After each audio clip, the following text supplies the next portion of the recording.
नमो भगवते वासुदेवाय। प्यारे भक्तों, आज आप सभी श्रवण करें आषाढ़ शुक्ल द्वादशी की व्रत कथा। द्वादशी पर भगवान विष्णु की पूजा करने का महत्व बताया गया है।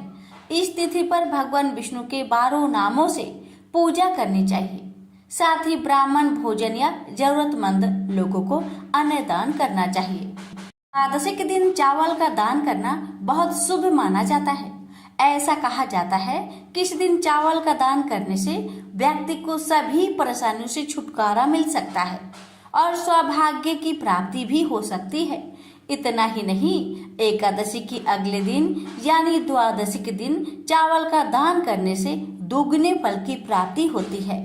आइए प्यारे भक्तगणों, श्रवण करते हैं एकादशी व्रत की पारण से जुड़ी सभी कथाएं एक साथ। कथा को पूरा सुनिए और दूसरे भक्तों के पास भी शेयर करें।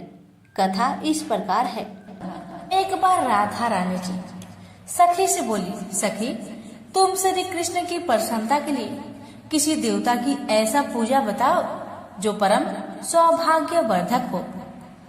तब समस्त सखियों में श्रेष्ठ चंद्रनन्ना ने अपने हृदय में एक क्षण तक कुछ विचार किया।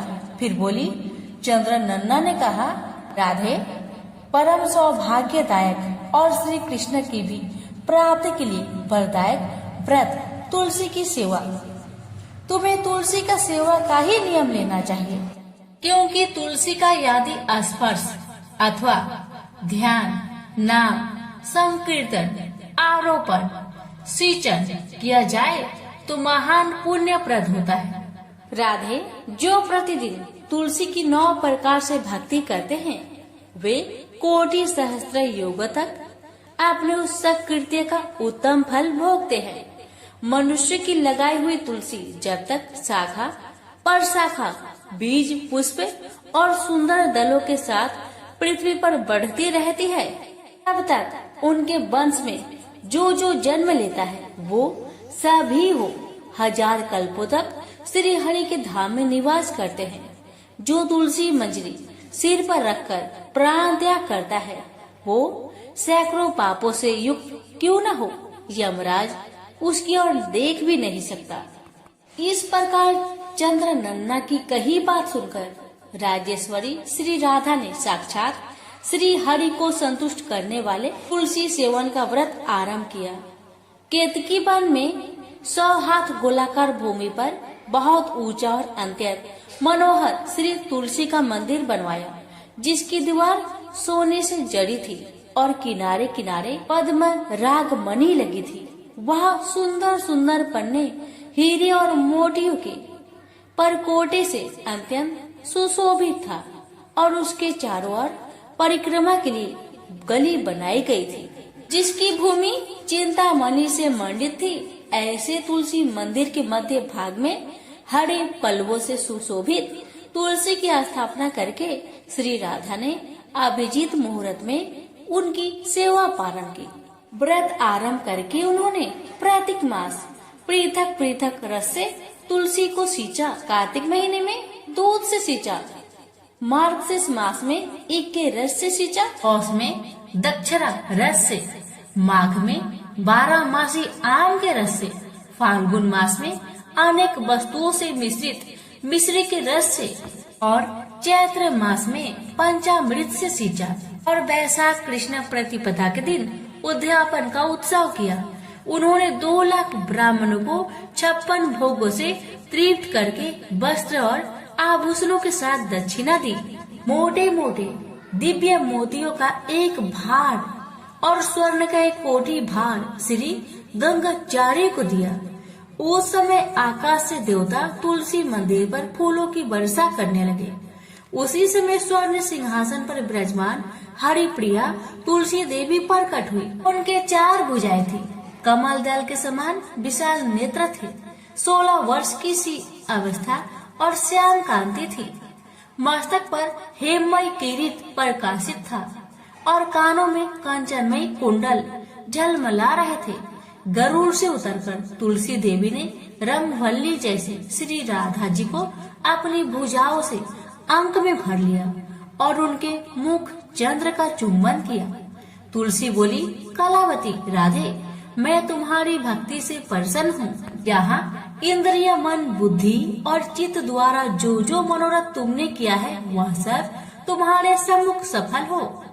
इस प्रकार हरिप्रिया तुलसी को प्रणाम करके वृषभानु नंदिनी राधा ने उनसे कहा, देवी, गोविंद के युगल चरणों में मेरी अहेतु की भक्ति बनी रहे। तब तथास्तु कहकर हरिप्रिया अंतर्ध्यान हो गई। इस प्रकार पृथ्वी पर जो मनुष्य श्री राधा जी के इस विचित्र उपाख्यान को सुनता है वह भगवान को पाकर कृत्य कृत्य हो जाता है। प्रेम से बोलिए तुलसी माता की जय। एक ब्राह्मण था, वह प्रतिदिन मंदिर जाता था। वह प्रतिदिन तुलसी माता का पूजा करता था। वह तुलसी माता से प्रतिदिन प्रार्थना करता था कि हे तुलसी महारानी, मेरे को आनंद करना। तुलसी माता ने सोचा कि यह ब्राह्मण तो बहुत सीधा है और गरीब है और प्रतिदिन मेरी पूजा पाठ करता है। मैं इसके लिए कुछ न कुछ करना चाहती हूँ। तुलसी महारानी ने क्या किया, एक कन्या का रूप बनाकर बैठ गई और उस ब्राह्मण को बोली कि ब्राह्मण, मैं तेरा घर आना चाहती हूँ। ब्राह्मण ने सोचा कि मेरी 6 लड़कियां तो पहले से ही है और 7 लड़कियों का मैं कैसे पालन पोषण करूँगा, लड़कियों की शादी कैसे कराऊंगा, मेरे पास तो कुछ ऐसा भी नहीं है। यह विचार करके वह बहुत परेशान रहने लगा। उसको अब तो खाना पीना भी नहीं भा रहा था। उसकी पत्नी ने एक दिन कहा, क्या बात है, आजकल आप बहुत दुखी रहते हैं, क्या कोई परेशानी है, मुझे बताइए। तो इस पर ब्राह्मण बोला कि मैं रोज मंदिर जाता हूँ, वहाँ पर एक छोटी सी सुंदर कन्या बैठी रहती है और वह मुझसे कहती है कि ब्राह्मण, मैं आपके घर आऊंगी। यही सोचकर मैं काफी परेशान रहने लगा हूँ। मेरी तो पहले से ही 6 लड़कियां हैं, अगर उसे लेकर चलाऊंगा तो 7 लड़की हो जाएगी, फिर मैं सबका पालन पोषण कैसे करूंगा। ब्राह्मणी बोली, अरे इसमें परेशान होने की क्या बात है, आ रही है तो आने दो। ब्राह्मण बोला कि पहले से ही अपने 6 लड़कियां तो है ही, उनकी भी तो अपनी शादी भी करवानी है।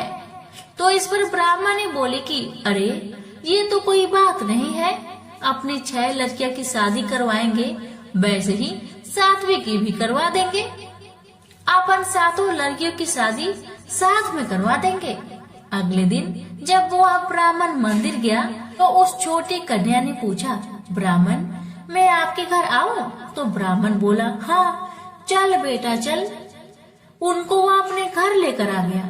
इसी माता के कन्या के रूप में ब्राह्मण के घर में आने पर घर आनंद ही आनंद हो गया। घर में लक्ष्मी की बारिश हो गई। जब ब्राह्मण 7 कन्याओं की शादी के लिए वर ढूंढने जाने लगे तो उस छोटी सी कन्या ने कहा कि मेरे तो शालिग्राम जी के मंदिर में जाकर शालिग्राम जी को बोलना कि वह बारात लेकर आए। मेरी 6 बहनों के लिए आप अपने इच्छा अनुसार वर ढूंढ लेना। तुलसी महारानी के मेहरबानी से, उनकी कृपा से उसके तो सब जेवर, कपड़ा, खाना सब तैयार हो गए और अच्छी धूमधाम से उनकी शादी भी हो गई। और उस ब्राह्मण के तुलसी माता टुटमान हुई। तुलसी माता, जैसे आप ब्राह्मण पर अपनी कृपा बरसाए वैसे हम पर भी कृपा बरसाना, और जैसे आनंद ब्राह्मण के करा वैसे हम सब की करना। प्रेम से बोलिए तुलसी महारानी की जय। तुलसी से जुड़ी एक कथा बहुत प्रचलित है। श्रीमद् देवी भागवत पुराण में इनके अवतरण की दिव्य लीला कथा भी बनाई गई है। एक बार शिव ने अपने तेज को समुद्र में फेंक दिया था। उससे एक महातेजस्वी बालक ने जन्म लिया। यह बालक आगे चलकर जलंधर के नाम से पराक्रमी दैत्य राजा बना। इसकी राजधानी का नाम जलंधर नगरी था। दैत्यराज कालनेमी की कन्या वृंदा का विवाह जलंधर से हुआ। जलंधर महाराक्षस था। अपनी सत्ता के मद में चूर उसने माता लक्ष्मी की पाने की कामना से युद्ध किया। परंतु समुद्र से ही उत्पन्न होने के कारण माता लक्ष्मी ने उसे अपने भाई के रूप में स्वीकार किया। वहां से पराजित होकर वह देवी पार्वती को पाने की लालसा से कैलाश पर्वत पर गया। भगवान देवाधिदेव शिव का ही रूप धरकर माता पार्वती के समीप गया, परंतु माँ ने अपने योग बल से उसे तुरंत पहचान लिया तथा वहां से अंतर ध्यान हो गई। देवी पार्वती ने क्रोध होकर सारा वृत्तांत भगवान विष्णु को सुनाया। जालंधर की पत्नी वृंदा अत्यंत पतिव्रता स्त्री थी। उसी के पतिव्रत धर्म की शक्ति से जालंधर न तो मारा जाता था और न ही पराजित होता था।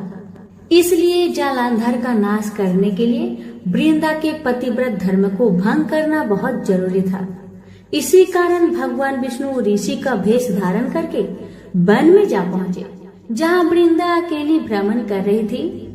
भगवान के साथ दो मायावी राक्षस भी थे, जिन्हें देखकर वृंदा भयभीत हो गई।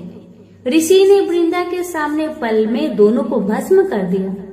उनकी शक्ति देखकर वृंदा ने कैलाश पर्वत पर महादेव के साथ युद्ध कर रहे अपने पति जालंधर के बारे में पूछा। ऋषि ने अपने माया जाल से दो बानर प्रकट किए।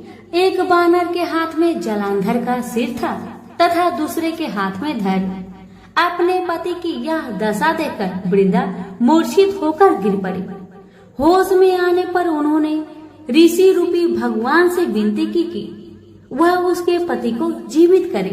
भगवान ने अपनी माया से पुनः जालंधर का सिर धड़ से जोड़ दिया, परंतु स्वयं भी वह उसी शरीर में प्रवेश कर गए। वृंदा को इस छल का जरा भी आभास न हुआ।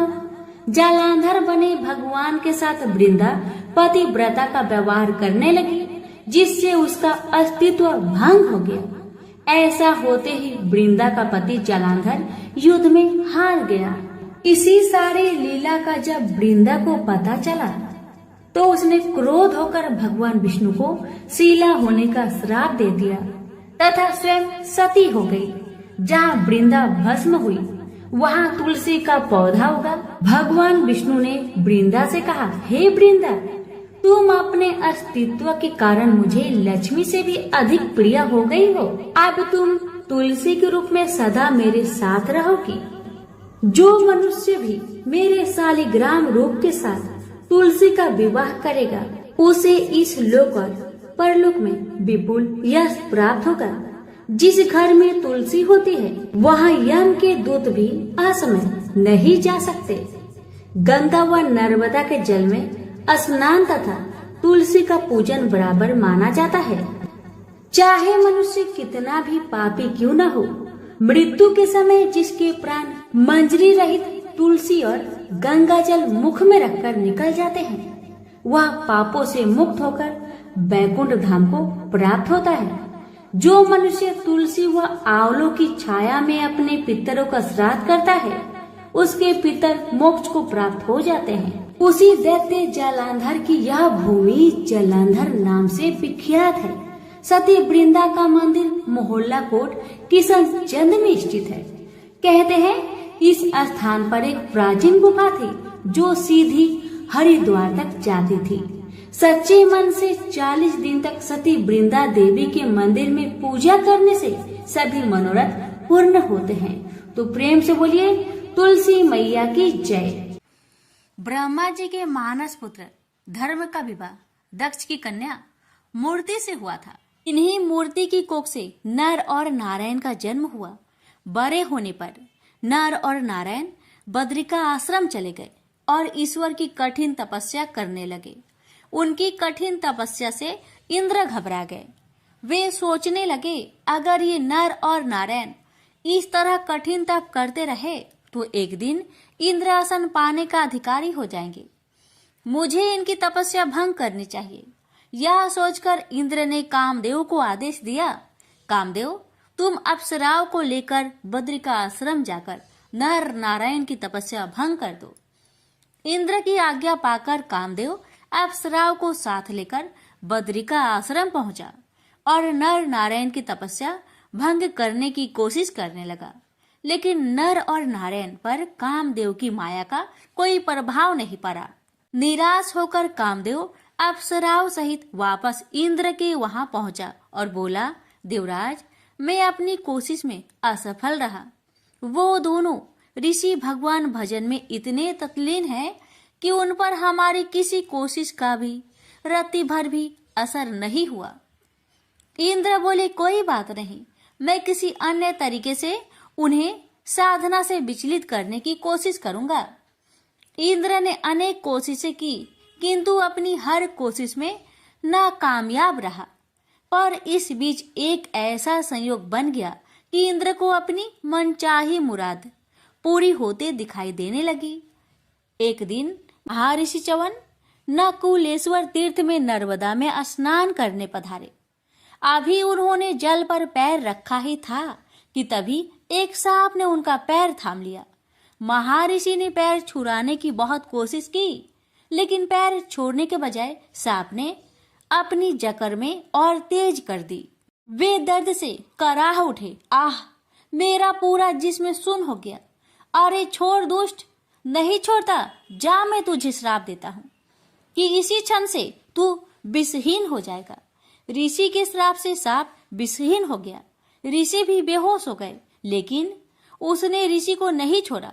वह च्यवन को पाताल लोक ले गया। पाताल में पहुंचकर जब ऋषि को होश आया, उन्होंने चौंक कर चारों तरफ देखा।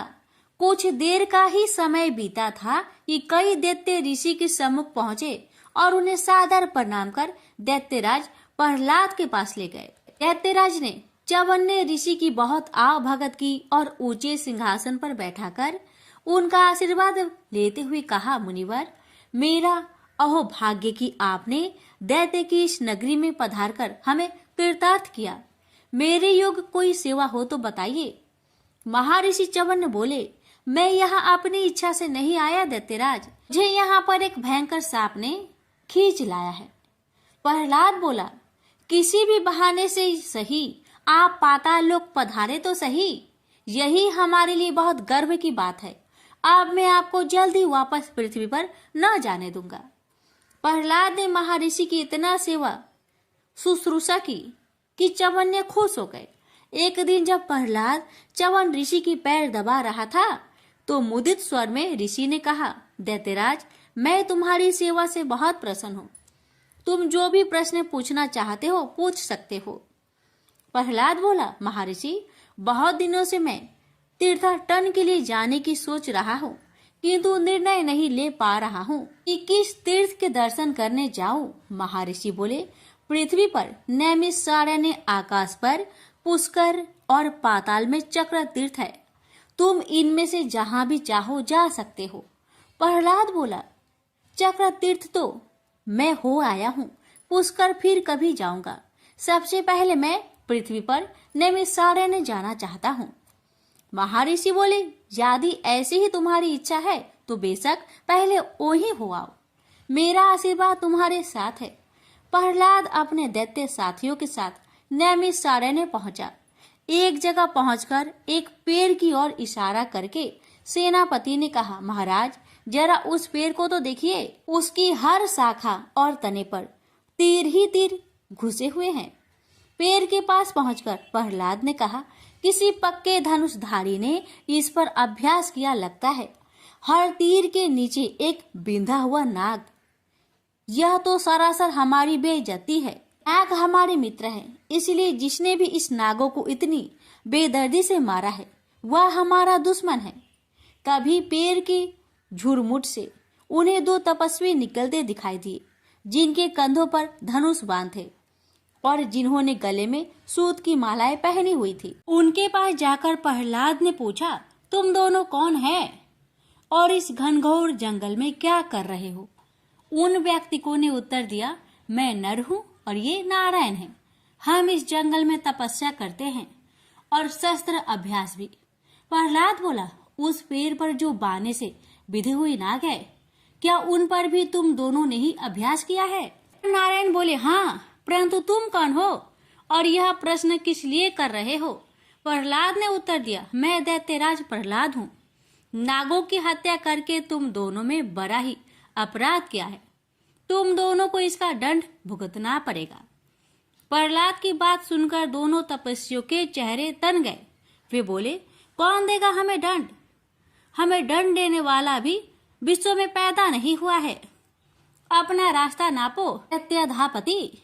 नर नारायण की बातें सुनकर दैत्यराज प्रहलाद गुस्से से बोला, तुम दोनों तपस्वियों की इतनी मजाल कि दैत्यराज के सम्मान को ठेस पहुंचाओ। ठहरो, मैं तुम्हें अभी दंड देता हूँ। यह कहकर दैत्यराज प्रहलाद ने अपने धनुष पर तीर चढ़ाकर नर की ओर चला दिया, लेकिन नारायण ने उसके तीर को इतनी तेजी के साथ रास्ते में ही काट फेंका कि प्रहलाद भौंकचक्का रह गया। फिर तो दैत्यराज प्रहलाद और नर नारायण के बीच घनघोर युद्ध छिड़ गया। दैत्य सेनापति के संकेत पर एक बड़ी सेना ने नर नारायण को चारों ओर से घेर लिया। नर नारायण अपने तीरों से दैत्यों पर इतनी विकट बाण वर्षा की दैत्य घबरा गए। दोनों ओर से अग्नि बाण छूटने लगे, पहाड़ टूट टूट कर गिरने लगे, नदियों का जल उछलने लगा, धरती रह रहकर कांप उठी। तभी नर नारायण का एक बाण प्रहलाद को जा लगा और प्रहलाद संज्ञा शून्य हो गया। सेनापति उसे उठाकर युद्ध भूमि से बाहर ले गया और नर नारायण भी अपनी दिनचर्या में लग गए। होश आने पर प्रहलाद को अपनी स्थिति का पता लगा तो उसे बहुत दुख हुआ। उसने सोचा, इतना बड़ा धनुर्धारी होते हुए भी मैं उन दो तपस्वियों से कैसे मात खा गया। भगवान विष्णु के पास चलूं और उन्हीं से इस रहस्य का पता चलेगा। यह सोचकर प्रहलाद भगवान विष्णु के पास पहुंचा और बोला, देव, आपका परम भक्त और अस्त्र शस्त्र चालन में प्रवीण होते हुए भी उन दो तपस्वियों ने मुझे कैसे हरा दिया? मैं इस रहस्य को जानना चाहता हूँ। विष्णु बोले, प्रहलाद, तुम तो सिर्फ मेरे भक्त ही हो, किंतु वे दोनों तो मेरे ही स्वरूप है। फिर तुम उन दोनों से कैसे जीत सकते थे? प्रहलाद ने विनय पूर्वक कहा, मुझे क्षमा कर दे प्रभु, मुझे इस बात का पता नहीं था कि वे दोनों आप ही के स्वरूप है। परंतु देव, मैंने युद्ध में उन्हें पराजित करने की प्रतिज्ञा की हुई है। अब उस प्रतिज्ञा का क्या होगा? विष्णु बोले, तुम उन्हें एक दूसरे ढंग से भी पराजित कर सकते हो प्रहलाद। वह कैसे देव? प्रहलाद ने प्रश्न किया। विष्णु बोले, उनकी पूजा आराधना करके उन्हें प्रसन्न करो। अगर वे प्रसन्न हो गए तो समझ लो तुम्हारी विजय हो गई। भगवान विष्णु की बात सुनकर प्रहलाद पुनः नैमिषारण्य में पहुंचा और पूरी भक्ति भाव से नर नारायण की आराधना करने लगा। उसकी कठिन साधना से प्रसन्न होकर नर नारायण ने उसे दर्शन दिए। फिर बोले, हम तुम्हारी आराधना से प्रसन्न हुए दैत्यराज, लेकिन तुमने तो हमें पराजित करने की प्रतिज्ञा की थी। अब हमारी आराधना किस लिए कर रहे हो? प्रहलाद बोला, पहले मुझे आपके वास्तविक स्वरूप का पता नहीं था देव, लेकिन जब भगवान विष्णु ने मुझे बताया कि आप दोनों उन्हीं के प्रति स्वरूप है तो मेरी आंखें खुल गई। मुझे क्षमा कर दीजिए। नर नारायण बोले, हमने तुम्हें क्षमा कर दिया और अब पराजित पुरुष के रूप में हम तुम्हें आशीर्वाद देते हैं कि तुम अक्षय, अविनाशी और अजर अमर रहोगे। इस पृथ्वी पर जब तक एक भी विष्णु भक्त मौजूद रहेगा, उसके भक्त के रूप में तुम्हें हमेशा याद करता रहेगा। प्रहलाद को आशीर्वाद देकर नर नारायण अदृश्य हो गए और प्रहलाद वापस पाताल पहुंचा और दूसरे ही दिन हिरण्याक्ष के पुत्र अंधक को दैत्य का राजपाट सौंपकर वन गमन कर गया। अपना शेष जीवन अपने हरि भजन में व्यतीत किया और हरि कृपा से अंत में बैकुंठ धाम को गया। नर नारायण की वास्तविक स्वरूप का ज्ञान होते ही इंद्र को अपनी भूल का आभास हो गया और उन्होंने फिर नर नारायण की तपस्या में कोई विघ्न डालने की कुचेष्टा नहीं की। प्रेम से बोलिए विष्णु भगवान की जय। गणेश जी की कथा। पौराणिक कथा के अनुसार एक समय की बात है कि भगवान विष्णु का विवाह माता लक्ष्मी जी के साथ निश्चित हुआ। विवाह की सभी तैयारी होने लगी। सभी देवी देवताओं को निमंत्रण भेजे गए, लेकिन भूलवश गणेश जी को निमंत्रण देना रह गया था। इधर भगवान विष्णु की बारात जाने का समय आ चुका था। सभी देवता अपनी पत्नियों के साथ विवाह समारोह में शामिल होने को आए, परंतु सभी देवी देवताओं ने देखा कि गणेश जी कहीं दिखाई नहीं दे रहे हैं। तब उन सभी ने आपस में चर्चा की, क्या गणेश जी को नहीं न्योता दिया गया? या गणेश जी ही नहीं आए हैं। सभी को इस बात पर बहुत आश्चर्य हुआ। इस बात पर उन सभी ने विष्णु भगवान से ही इसका कारण पूछा। विष्णु भगवान से पूछने पर उन्होंने कहा कि हमने गणेश जी के पिता भोलेनाथ, महादेव और माता पार्वती को न्योता भेजा था। यदि गणेश जी अपने पिता के साथ आना चाहते तो आ जाते। अलग से उन्हें न्योता देने की कोई आवश्यकता भी नहीं थी। दूसरी बात यह है, उनको खाने में 1.25 मन मूंग, 1.25 मन चावल, 1.25 मन घी और 1.25 मन लड्डू का भोजन चाहिए। यदि गणेश जी नहीं आएंगे तो कोई बात नहीं, दूसरे के घर जाकर इतना सारा खाना पीना अच्छा भी नहीं लगता। इतना वार्ता कर ही रहे थे कि किसी एक ने सुझाव दिया, यदि गणेश जी आते तो उनको द्वारपाल बनाकर बैठा सकते थे कि आप घर की याद रखना। आप तो चूहे पर बैठकर धीरे धीरे चलोगे तो बारात में बहुत पीछे रह जाओगे। यह सुझाव सबको पसंद आ गया तो फिर विष्णु भगवान ने भी अपनी सहमति दे दी। तब गणेश जी को निमंत्रण देकर आमंत्रित किया और उनको समझा बुझाकर घर की रखवाली करने को बैठा दिया गया। बारात चल दी। तब नारद जी ने देखा कि गणेश जी तो दरवाजे पर ही बैठे हुए हैं, तो वे गणेश जी के पास गए और रुकने का कारण पूछा। गणेश जी कहने लगे कि विष्णु भगवान ने मेरा बहुत अपमान किया है। नारद जी ने कहा कि आप अपनी मूषक सेना आगे भेज दो तो वह रास्ता खोद देगी, जिससे उनके वाहन धरती में धंस जाएंगे। तब आपको सम्मान पूर्वक बुलाना पड़ेगा। अब तो गणेश जी ने अपनी मूषक सेना को आदेश दिया, जाओ, और सेना ने जमीन पोली कर दी। जब बारात वहां से निकली तो रथों के पहिए धरती में धंसने लगी। लाख कोशिश की परंतु पहिए नहीं निकले। सभी ने अपने अपने उपाय किए परंतु पहिए तो नहीं निकले, बल्कि जगह जगह से टूटने लगे। किसी को समझ में नहीं आ रहा था कि अब क्या किया जाए।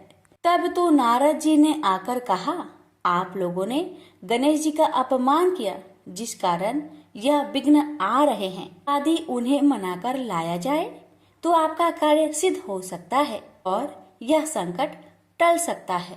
शंकर भगवान ने अपने दूत नंदी को भेजा और वे गणेश जी को लेकर आए। गणेश जी का आदर सम्मान के साथ पूजन किया गया। फिर रथ के पहिए निकलने लगे और यह संकट टल गया। अब रथ के पहिए निकल तो गए परंतु वे टूट फूट गए थे, तो उन्हें सुधारे कौन। पास के खेत में एक खाती काम कर रहा था। उसे बुलाया गया। खाती अपना कार्य करने से पहले श्री गणेशाय नमः कहकर गणेश जी की वंदना मन ही मन करने लगा। देखते ही देखते खाती ने सभी पहियों को ठीक कर दिया। तब खाती कहने लगा कि हे देवताओं, आपने सर्वप्रथम गणेश जी को नहीं मनाया होगा और न ही उनकी पूजन की होगी, इसलिए तो आपके साथ यह संकट आया है। मैं तो मूर्ख अज्ञानी हूँ, फिर भी पहले गणेश जी को पूजते हैं, उनका ध्यान करते हैं।